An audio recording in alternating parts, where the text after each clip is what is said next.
Jean-Tini Ngobila s'est rendu sur le pont GT sur la rivière Njili à l'ouest de la capitale. Objectif, constater les dégâts matériels causés par la grande averse ce mardi à Kinshasa. Échange entre Christophe Mbosso et Bintou Keïta ce mardi. Au menu, notamment les échéances électorales à venir. Quatrième journée de la Ligue des champions de la CAF, les choses se compliquent pour l'ASV Club dans le groupe A après la défaite 3-0 ce mardi face à Al Ahly. À Pretoria, Mazembe a été, lui, battu par Mamelodi Sundowns. C'est l'heure du journal et c'est sur Télé 50. Bienvenue à tous. Dégâts matériels suite aux intempéries à Kinshasa ce mardi. Le gouverneur de la ville, Jean-Tini Ngobila, a effectué une descente au niveau du pont GT sur la rivière Njili, endommagé lors de la grande averse qui a arrosé la capitale. Regardez. Sur place, les tractopelles de l'Office des routes s'activaient déjà à dégager les décombres, non seulement pour évaluer l'étendue des dégâts, mais aussi envisager les solutions pour la réfection de ce pont dans un délai raisonnable.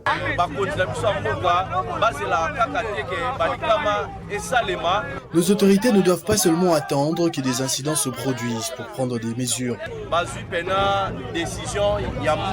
Je suis content que l'Office de route ait déjà pris une solution pour limiter les dégâts. À son arrivée, les patrons de la ville de Kinshasa, Jean-Tini Ngobila, a reçu les explications techniques du directeur général de l'Office des routes, Herman Moutima. Dépendant du gouvernement central, les travaux de réhabilitation de cet ouvrage qui desservent principalement la population du district de la Tchangou vont être financés par les fonds d'entretien routier FONER. Il faut se dire qu'il y a eu d'abord un accident en son temps d'un gros véhicule qui était monté, qui avait heurté cette partie du pont. Et par la suite, il y a eu des fissures qui s'étaient créées. Et avec le boulement qu'il y a eu aujourd'hui, il faut se dire, c'est suite à la pluie qui s'est abattue ce matin sur toute l'étendue de la ville-province de Kinshasa. Et c'est ce qui a créé justement l'éboulement de terre en dessous du pont. Et ça a mené justement aux fissures du pont Njili du côté Massina. Construit à la faveur de l'agrandissement et de la modernisation en 2011 du boulevard Lumumba dans le cadre de 5 chantiers de la République initiés par l'ancien président de la République Joseph Kabila, cette voirie est la seule qui mène vers l'aéroport international de Njili. Aujourd'hui, ce pont est défoncé, selon certaines sources, par le stationnement prolongé des camions poids lourds, ces derniers qui devraient en principe passer outre. Il reste à cause des embouteillages devenus monnaie courante sur cette artère. La présence du gouverneur de la ville de Kinshasa se justifie par le fait qu'il est soucieux du sort de tous les Kinois qui empruntent chaque jour ce tronçon pour aller à leurs différentes destinations, notamment au centre-ville. Direction l'Assemblée nationale où son président Christophe Mbosso a reçu la patronne de la MONUSCO ce mardi. Les deux personnalités ont échangé sur plusieurs questions dont la nécessité d'organiser les élections en 2023, échange qui intervient au lendemain de l'ouverture de la session parlementaire de mars. Écoutez ici Bintou Keïta au sortir de l'audience. L'objectif, c'est que je viens d'arriver dans le pays et avec mes collaborateurs, nous avons pensé que c'était extrêmement important de venir féliciter l'honorable président de l'Assemblée nationale pour la rentrée parlementaire qui s'est passée hier. Et surtout, par rapport à des points bien précis du discours qui a été fait hier en relation avec les réformes législatives et notamment la nécessité de bien préparer les élections pour 2023. Et nous avons également parlé de l'importance de travailler de façon conjointe sur les défis qui se posent à l'est du Congo et en relation avec un partenariat à établir et une confiance à rétablir avec la population et les communautés, puisque une souffrance quotidienne de ceux qui voient chaque jour, et c'était très clair en regardant même le langage corporel de son honorable, qu'il y a une vraie souffrance et une tristesse à voir ouvrir les médias sociaux, les réseaux sociaux et aussi le téléphone ou même les journaux et de voir que chaque jour c'est à propos de morts de personnes violentées à l'est du Congo. Nous avons aussi parlé de l'importance de travailler sur l'environnement. Séance de travail entre le ministre de la Formation professionnelle, Arts et Métiers et une délégation mixte constituée des délégués de l'UNESCO, l'UNICEF et du Bureau international du travail. L'objectif de cette réunion, remettre en surface les différents facteurs liés à la stratégie sectorielle. Cette séance de travail dirigée brillamment par le ministre de la Formation professionnelle Arts et Métiers, John Tumba, a permis d'évaluer à nouveau le processus d'élaboration de la stratégie sectorielle qui doit être mise en place pour permettre à la République démocratique du Congo de disposer d'un document de référence afin de mieux orienter et adapter ses interventions. Déjà, avec le Bureau international du travail et l'UNESCO, un autre partenaire, l'UNICEF, vient donc s'associer pour accompagner ce mécanisme, ce qui pourrait impérativement susciter notamment la mise à jour du plan de travail et l'élargissement des provinces aux zones d'intervention, étant donné que les enfants et les jeunes occupent une place prépondérante dans ce processus. Et après cette étape, nous devons aller à l'étape de l'enquête. Et cette enquête doit se passer à travers tout le pays. Et d'ailleurs, c'est pourquoi nous saluons l'arrivée de l'UNICEF dans ce domaine. Et cela va permettre, après la formation donc des enquêteurs, qui va se faire dans le cadre du comité multisectoriel qui va diriger le processus, donc de mener les enquêtes, de faire l'analyse documentaire, mais de pouvoir exploiter les résultats des enquêtes. Et à partir de ce moment, nous pourrons construire la vision que le gouvernement va avoir pour le développement des compétences, et c'est ça qui va nous permettre, in fine, d'élaborer la stratégie et de faire le plan d'action qui sera désormais le seul cadre d'intervention de l'ensemble des partenaires donc, qui veulent aider la RDC dans le développement des compétences pour l'employabilité des jeunes. Il importe de souligner que les enquêteurs de Kinshasa doivent rejoindre ceux de l'arrière-pays en vue d'une meilleure coordination des activités sur le terrain. Olualaba, le directeur provincial adjoint de la communication et initiation à la nouvelle citoyenneté, a organisé une conférence avec les jeunes sur différentes thématiques dont le concept Union sacrée de la nation. À en croire Félim Benga, également coordonnateur des acteurs pour le changement des mentalités, cette idée tire ses racines dans cette province bâtie avec amour, dit-il, par le gouverneur Richard Muyej. Leadership féminin agissant à l'ère du numérique et initiation à la citoyenneté, cas de l'union sacrée, c'est le thème qui a été développé au cours de cette conférence initiée par l'ambassadeur universel de la paix, Félim Benga. Dans sa casquette de directeur provincial adjoint de la communication et initiation à la nouvelle citoyenneté, Félim Benga Mukuna a prêché l'unité, l'amour et le vivre ensemble à la jeunesse réunie au sein de la structure des acteurs de changement de mentalité. Pour Félim Benga Mukuna, la province du Lualaba a été la toute première à mettre en place ce concept par les biais de son gouverneur, Richard Muyej Manguinzman. Vous savez que notre gouverneur, Richard Muyej Manguinzman, je peux dire ici sur place qu'il est le précurseur, il est le pionnier de cette pensée. Il y a de cela bien des années. Je vais vous dire comment est-ce qu'il a fait. Il dit: ne jamais construire son bonheur sur les ruines des autres, alors que l'union sacrée demande la solidarité, l'amour du prochain. L'union sacrée est présente dans les sociétés de la population. Ce que fait Muyej Manguinzman. Allez-y comprendre que ce sont des pensées de l'union sacrée que le président Félix Antoine Tshisekedi Tshilombo est venu formaliser, rendre public et rendre officiel. Encourageons le président de la République avec les acclamations. Les jeunes devraient s'approprier le concept de l'union sacrée pour la nation qui est fédérateur et une voix pour le bien-être social. Malgré l'alternance au sommet de l'État, chose que certaines figures de proue comme Moïse Katumbi intériorisent, pour Félim Benga, comprendre le concept de l'union sacrée implique de bannir le tribalisme qui gangrène le pays, l'égocentrisme, la haine injustifiée ou encore les crimes économiques. Et puis la présidente de la Ligue des femmes de la BG a échangé tour à tour avec les membres de la commune de Mangafula, puis ceux du Kanluka. Régine Kingunza-Wata a été porteuse d'un message, la participation de la femme dans la prise de décision. Pendant que l'autorité morale de l'Alliance pour la bonne gouvernance, Jonathan Bialosu-Kawata, était en train d'enflammer le Congo, la présidente de la Ligue des femmes, ville de Kinshasa, Régine Kinguzawata, de son côté, a eu un week-end très chargé. Samedi, elle a communié avec les mamans de Mongafula, son fief électoral, où elle a été reçue en véritable princesse. Dans son sac, elle avait des pièces d'étoffe qu'elle a distribuées à toutes les mamans venues l'ovationner. Sans repos, le dimanche, elle était dans le quartier Kanluka, dans le cadre du mois de la femme, où, avec les mamans de la BG Lukunga, l'ambiance était un peu plus électrique. En présence du sénateur Augustin Salabia, du député provincial Issangu élu de Ngalema, la grande dame de la BG a conscientisé les mamans sur l'importance de la journée de la femme. Nous voulons que nos mamans aussi sachent pourquoi nous célébrons ce mois de la femme. La femme a des droits.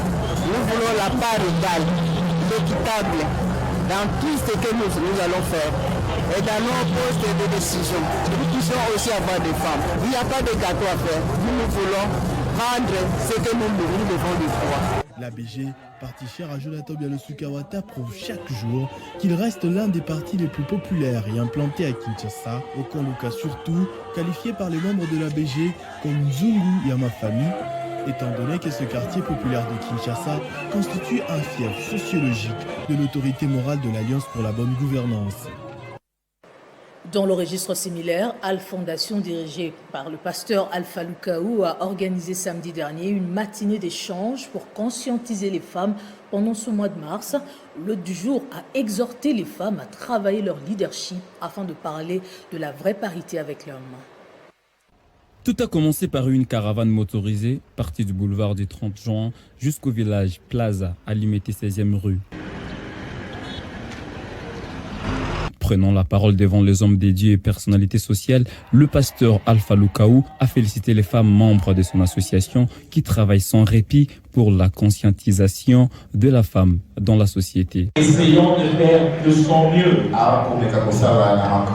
pour que le peuple puisse avoir quelque chose. Ceci est pour nous tous un signe, un encouragement. Nous pouvons tous faire quelque chose. L'équipe m'a dit que nous avons des choses qu'on va aller à l'extérieur avec un groupe. Par la même occasion, le fondateur de cette structure a distribué des vivres et non-vivres à toutes les femmes qui ont rehaussé de leur présence cette cérémonie. Al Fondation reste déterminée à accompagner les femmes tant que le bon Dieu lui sera favorable. Parlons également de la sortie officielle du mouvement citoyen Jeunesse Espoir, un courant qui dit vouloir se démarquer des autres par sa vision et son ambition. Apolitique, Jeunesse Espoir vise un leadership serviteur et transformationnel afin de combattre toutes les antivaleurs, dit-il, qui gangrènent la société congolaise. Révaloriser les valeurs citoyennes pour l'émergence de la République démocratique du Congo, voilà les maîtres mots qui fondent la sortie officielle du mouvement Jeunesse Espoir, qui aura pour coordonnateur Jeune Kankou. Le chargé de stratégie Christian Ilunga a justifié la fusion des structures CMJ et CONAREF dans le souci d'un encadrement plus efficient de la jeunesse pour son épanouissement. De son côté, Emmanuel Tamboué, qui a été chargé d'idéologie, est revenu sur le but de l'activité, à savoir les objectifs de Jeunesse Espoir, nés dans un contexte où beaucoup de Congolais vivent dans le désespoir. Jeunesse Espoir a pour stratégie de recruter les hommes et les former, les envoyer sur le terrain pour faire de même afin d'assurer la transformation de la société congolaise vers des valeurs positives.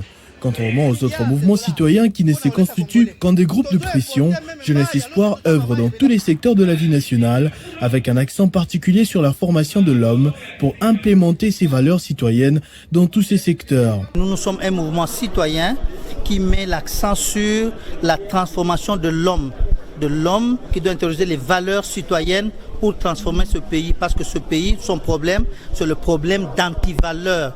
Dans toutes les générations, dans toutes les couches de la population, il faut changer ces choses-là. Nous allons intervenir sur tout le plan. Il s'agit en vérité d'une synergie qui passe par la conciliation de l'expérience de la sénilité avec la fougue de la jeunesse.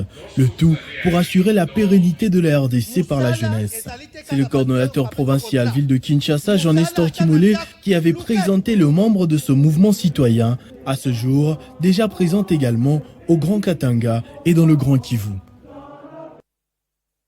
La campagne se poursuit pour les différents impôts à payer envers la province de Kinshasa à travers la DGRK. Une campagne accompagnée par des leaders d'opinion, à l'exemple de Jean-Marie Kassamba, qui s'est personnellement acquitté de ce devoir civique. Malgré la piètre météo de ce mardi, le patron de l'espace 50, provincial de l'UNPC Kinshasa, Jean-Marie Kassamba, a tenu à s'acquitter d'un précieux devoir civique, à savoir le paiement des impôts. Ayant eu vent de la forte campagne de sensibilisation mise en place par les directeurs généraux de la DGRK, Félicien Koulouta, JMK, en tant que figure de proue de ce domaine dans le pays, a tenu à l'encourager personnellement. En tant que Congolais et aimant mon pays, ayant le souci que ce pays se développe, nous avons le devoir de nous acquitter de notre devoir citoyen, civique, c'est-à-dire payer à l'État ce qu'il lui doit, ce que l'État nous demande en tant que contribution à l'effort national. Et à ma qualité de président de l'UNPC à Kinshasa, j'invite pour ce faire l'ensemble de la presse de Kinshasa à s'acquitter de ce devoir. Et surtout de mettre de côté le prétexte qu'on a toujours dit, à quoi sert l'impôt. C'est nous, de la presse, qui devons mobiliser, sensibiliser les dirigeants pour que l'utilisation de cet impôt soit effectivement efficiente. Que vous soyez ministre, que vous soyez député, magistrat, conseiller du président de la République, membre d'une famille célèbre, et je pense qu'il est nécessaire d'être un bon citoyen. Un exercice patriotique posé en ce jour qui justement permettra à la ville de Kinshasa d'éviter des situations humiliantes en cas d'intempéries comme ce fut le cas ce matin. On se quitte avec du sport. 4e journée de la Ligue des champions de la CAF. L'association sportive et club a été humiliée ce mardi par Al Ahly d'Égypte. Les Moscovites ont été battus sur le score de 3-0. Une défaite qui complique les choses pour Florent Ibenge et ses poulains dans le groupe A. Les Dauphins noirs ont été méconnaissables ce mardi devant Al Ahly, qu'ils ont pourtant accroché lors de la 3e journée. Les Diables Rouges, qui ont quasiment dominé cette première mi-temps, ont ouvert le score à la 6e minute de jeu par l'entremise de Mohamed Chérif avec un lob qui a parfaitement battu Simon Omosola. Face à une défense de club désorganisée, les visiteurs vont corser la mise 13 minutes après avec le but de Mohamed Magdi. 2-0 score à la pause. Au retour des vestiaires, les Moscovites espéraient dos déligné de la tête, sans succès face à une équipe d'Al Ahly qui cherchait à se mettre dans les eaux paisibles. Les Égyptiens vont clouer avec club à la 77e minute. Cette fois-ci, c'est Mohamed Taher qui va s'inviter au festin. 3-0, Vert Club s'incline à domicile. Mathématiquement, les choses se compliquent pour les Dauphins noirs qui ont 4 points dans le groupe A. Dans l'autre match, Simba SC de la Tanzanie a atomisé El Merir du Soudan. Dans ce groupe A, Simba et Al Ahly sont bien partis pour retrouver le quart de finale.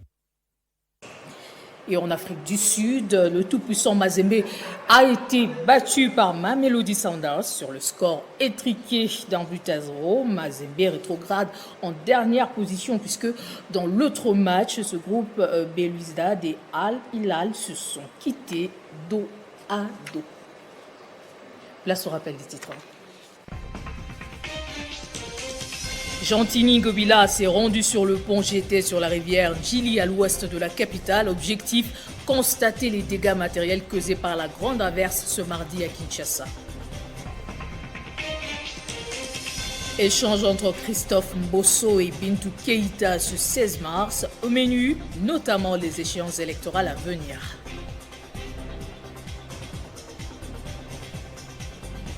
Quatrième journée de la Ligue des champions de la CAF. Les choses se compliquent pour l'ASV Club dans le groupe A après la défaite 3-0 ce mardi face à Al Ali, alors qu'à Pretoria, Mazembe a été battu par Mamelodi Sundowns. Voilà tout pour ce journal. Merci de votre attention soutenue. Excellente suite de nos programmes. Prenez soin de vous.